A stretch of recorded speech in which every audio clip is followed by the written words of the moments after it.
Hey all, my name's Michael, welcome to the channel, and we're going to be getting into some 4chan stories. If you enjoy the video, make sure to hit the like button and subscribe. Now, let's begin.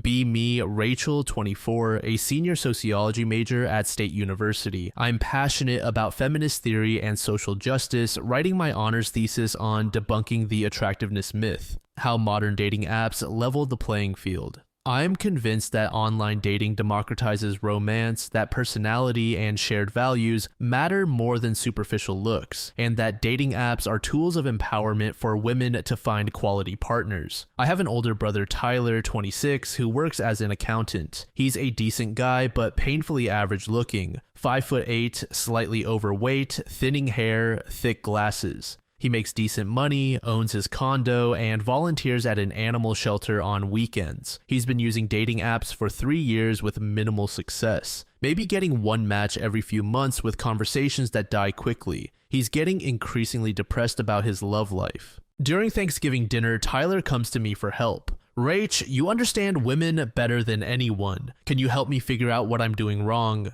It seems like the perfect opportunity for primary research. I offer to review his profiles and give him a feminist perspective on dating strategy. Desperate for assistance, he agrees. I spend an entire weekend going through his dating profiles on Bumble, Tinder, Hinge, Coffee Meets Bagel, and eHarmony. His photos are actually solid, genuine smile, shows his hobbies, good lighting. His bio mentions his job, love of hiking and cooking, and rescue dogs. It's genuinely thoughtful and well written. When I swipe through his match history, I am stunned. Bumble shows 2 matches in 8 months, both expired without messages. Tinder, 5 matches in a year, 4 were bots, 1 unmatched immediately. Hinge, 3 matches in 6 months, all conversations died within 24 hours. I tell Tyler his messaging game probably needs work. We spend hours crafting perfect opening messages that reference things from profiles, ask engaging questions, and are funny but not try hard, confident but respectful. He still gets ignored or unmatched consistently. Maybe I should just accept being alone, Tyler says, looking defeated. My heart breaks seeing my brother like this. I decide to conduct a controlled experiment for my thesis research. I create a fake female profile using photos of my average-looking roommate Jessie, with her permission, telling her it's for academic research. Same university, similar interests, modest photos.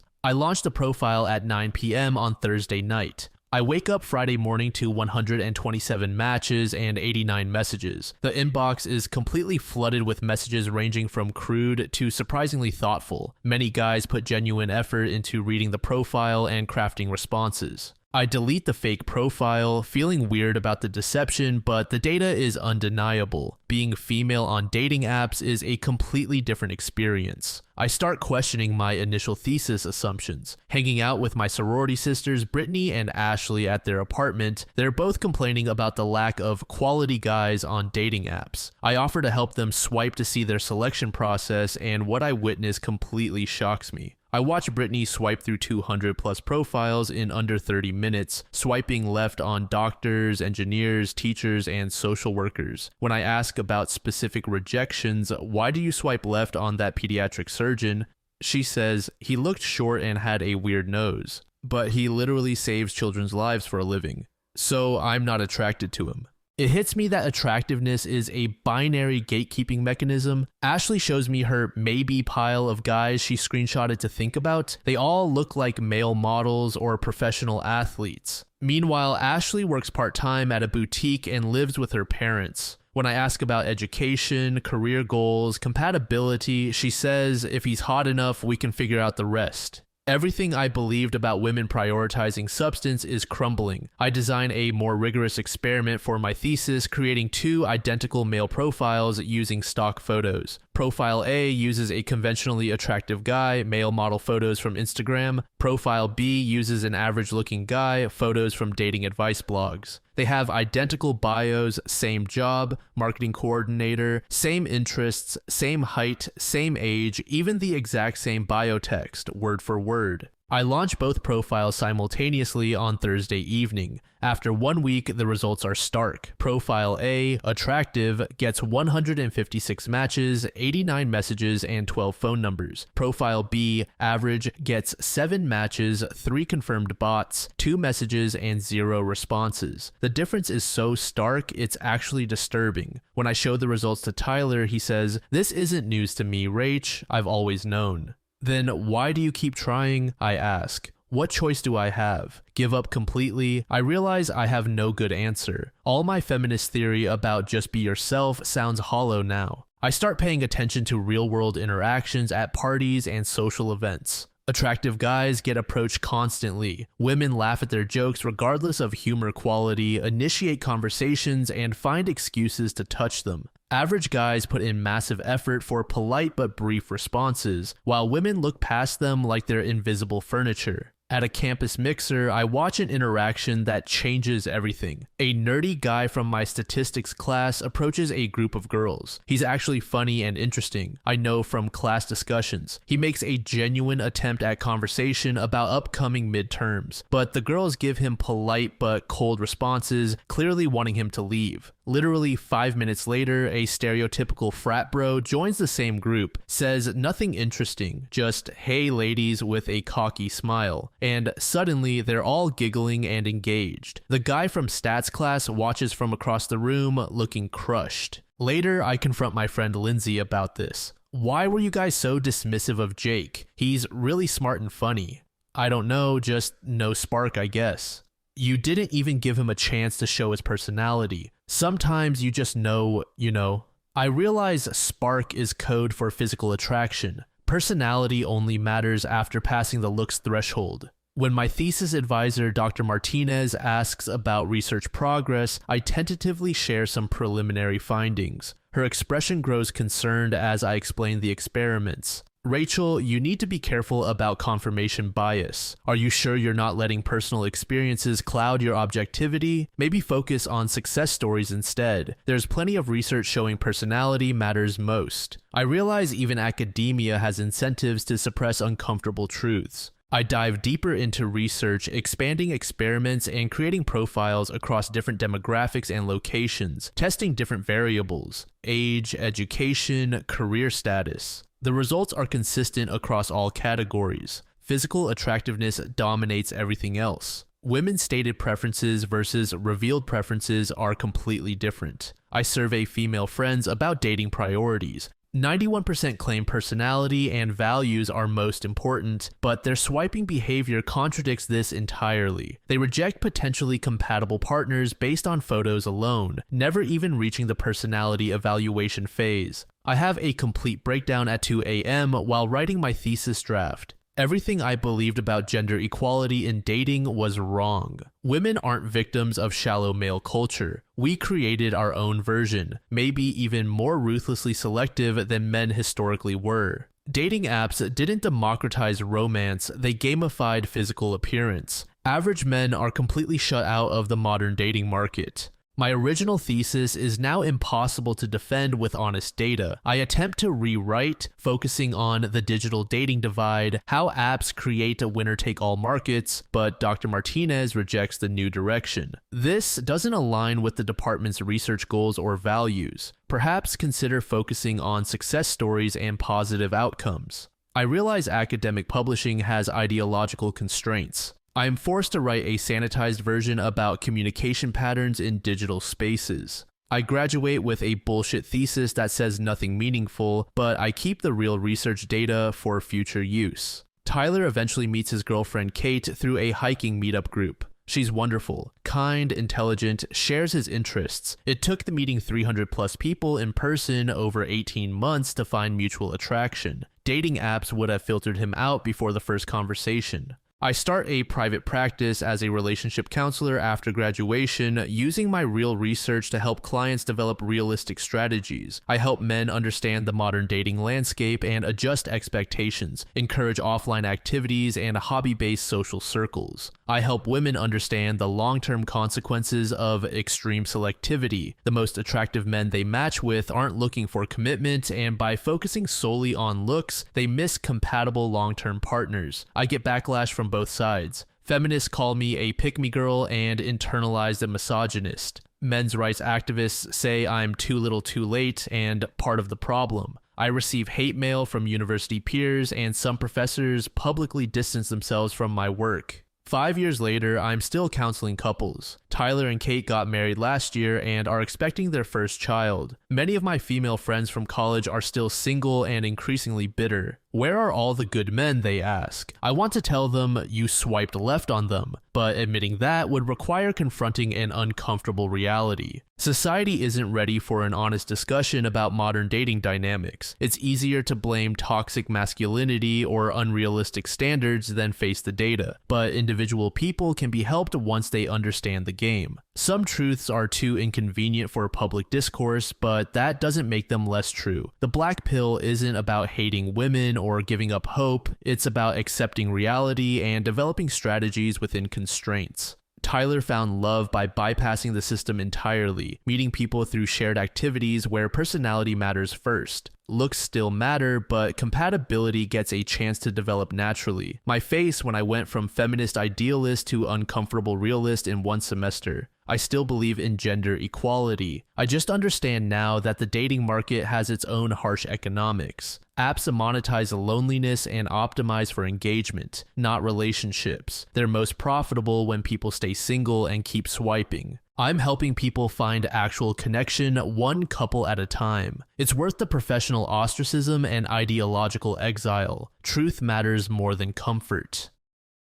Story 2. Be me, Connor, 30, working in cybersecurity for a mid-sized company. I'm living alone in a converted warehouse loft downtown. It's 4 a.m., insomnia hitting hard again, and I'm staring at the ceiling fan, wondering where everything went wrong. I just got an invitation to my ex's baby shower in the mail. The 5th ex in 7 years who's now married with kids. I'm starting to see the pattern, and it's fucking depressing. Back in college, friends called me the stepping stone. Girls would date me, figure out what they actually wanted, then find their soulmate immediately after. I thought it was just bad luck back then. Now I realize I was the tutorial level they had to beat before the real game started. My first major relationship was with Hazel, 21, an environmental science major. I met her at a campus protest against fracking. She was passionate about saving the planet and growing her own vegetables. She wanted us to volunteer together at food banks on weekends, talked about traveling to Costa Rica to help with reforestation, and made vision boards of our future life living off-grid somewhere. She brought me organic smoothies during my all-nighters. I thought she was a hippie stereotype. I made jokes about her granola lifestyle to my fraternity bros, refused to go to yoga classes she invited me to, and told her environmental activism was just a phase. I said her dreams of sustainable living were unrealistic fantasy. When she suggested we spend spring break building houses for Habitat for Humanity, I booked a Vegas trip with the boys instead. She tried talking to me about feeling disconnected, said she felt like I was embarrassed of her values. I told her she was too serious and needed to learn how to have fun. We broke up right before graduation. I said we were growing in different directions. Really, I was just tired of pretending to care about composting. I found out 2 years later she married a park ranger named Ben. They live in Colorado now and run an ecotourism business together. Their Instagram shows them hiking mountains, planting trees, looking genuinely fulfilled. They have 2 kids they're raising to be environmental stewards. She found someone who shared her actual values. Next was Victoria, 24, an elementary school teacher. She was incredibly patient and kind to everyone she met. She'd spend weekends grading papers and planning lessons, talked about her students like they were her own kids, and wanted to start a tutoring program for underprivileged children. She saved money from her tiny salary to buy classroom supplies and made me lunch every morning with little notes. I complained to my coworkers that she was boring, said dating a teacher was like dating my mom. I mocked her for caring so much about other people's kids, and told her she was wasting her intelligence on elementary education. I suggested she should go back to school for something more ambitious. When she got excited about a summer school program she was developing, I zoned out and played games on my phone. I started going to happy hours without inviting her and told her teacher friends were too wholesome for my taste. When she asked why I never wanted to attend school events, I said hanging around children gave me anxiety about my own childhood trauma, which was bullshit because my childhood was fine.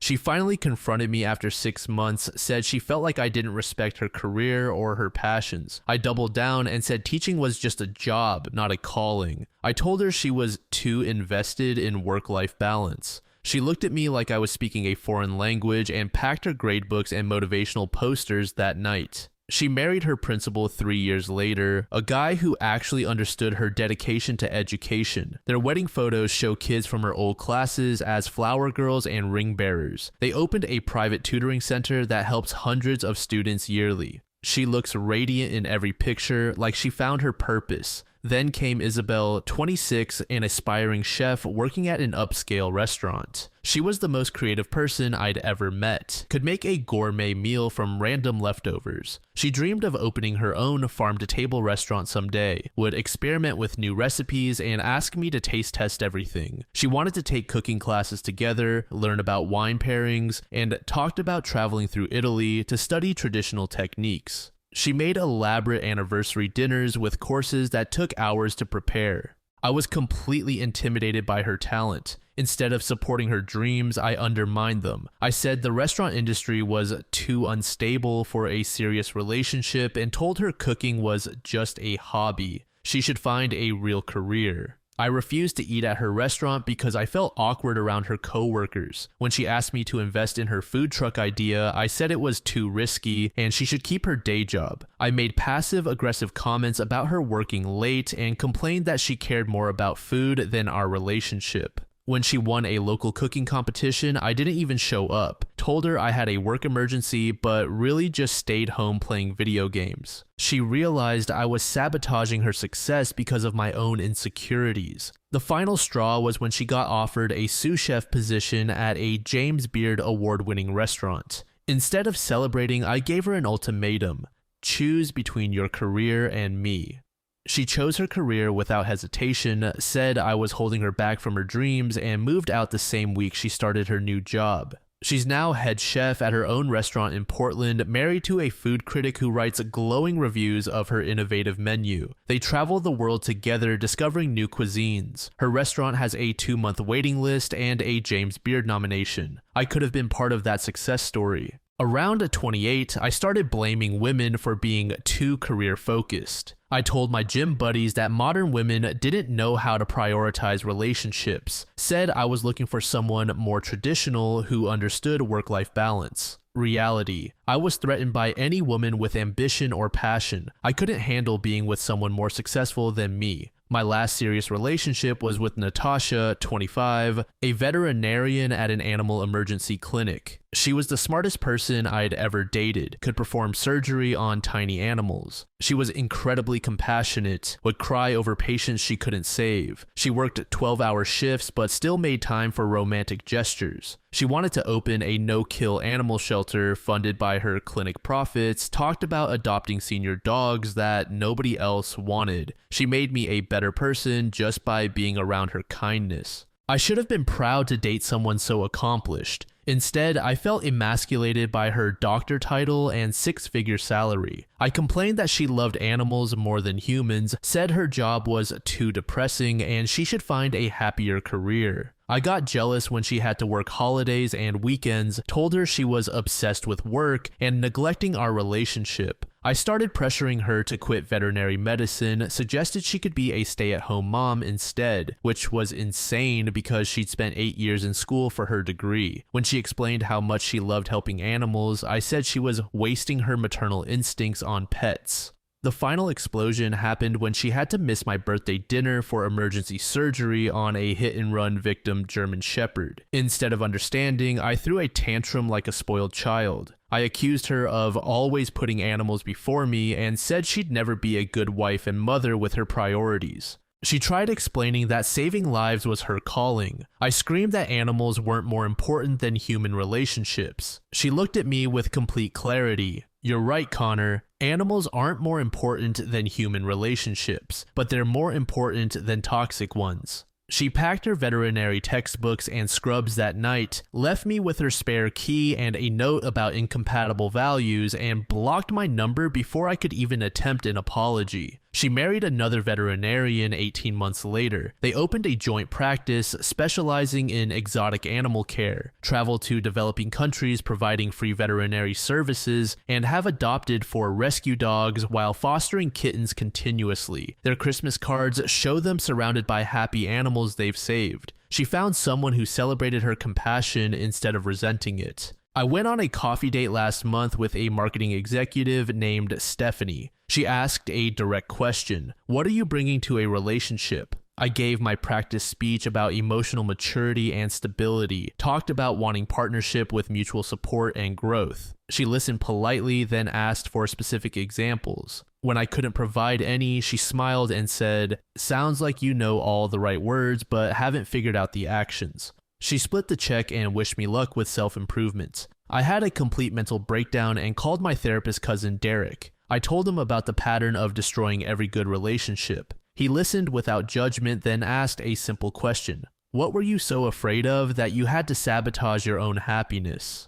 I broke down crying because I finally understood. I wasn't afraid they'd leave me. I was afraid they'd stay and expect me to grow. It was easier to end things on my terms than risk them discovering I was mediocre. Every woman I dated was extraordinary in her own way. I was just an ordinary guy threatened by their excellence. I spent an entire weekend reviewing old text conversations. Hazel wasn't too serious. She was passionate about making a difference. Victoria wasn't boring. She was dedicated to meaningful work. Isabel wasn't obsessed with her career. She was pursuing her artistic vision. Natasha wasn't choosing animals over me. She was living her purpose. None of them had unrealistic expectations. They just wanted a partner who supported their dreams instead of diminishing them, someone secure enough to celebrate their successes. I gave them criticism disguised as concern, jealousy disguised as practical advice, and my own insecurities disguised as relationship wisdom. No movie moment where everything suddenly makes perfect sense. Just the gradual, horrifying realization that I'm 30 years old, still making the same mistakes I made at 22, systematically destroying anything good that enters my life because growth requires vulnerability, and I chose comfort instead. I sent apology texts to all of them last week, not asking for forgiveness or second chances, just acknowledging that they deserved better than what I gave them. Hazel responded, "I hope you find peace with yourself, Connor."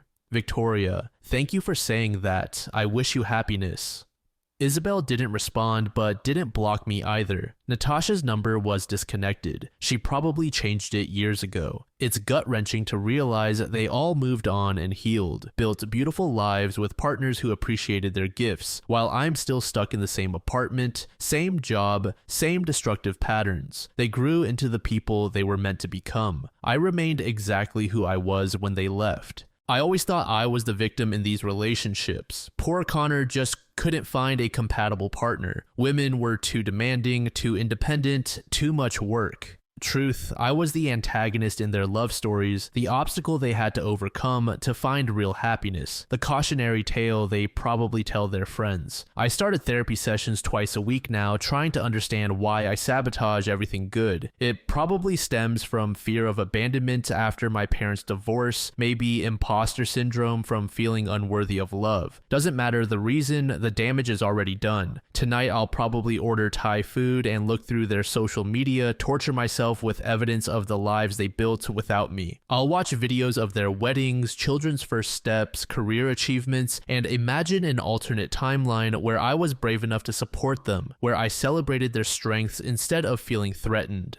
They're all living their authentic lives now, pursuing their passions with partners who understand their worth, while I'm alone in a converted warehouse eating pad thai at 4 a.m., surrounded by empty energy drink cans and crushing regret. I spent my 20s training amazing women to leave me. The common thread in every failed relationship was my fear. Fear of being overshadowed by their accomplishments, fear of having to become a better version of myself, fear of loving someone more than they could possibly love me back. So I chose loneliness over vulnerability every single time. They deserved partners who saw their light and wanted to help it shine brighter. Instead, they got me, trying to dim their glow so I wouldn't look so dull by comparison. No wonder they all found happiness immediately after leaving. I was the darkness they had to escape to find their sun.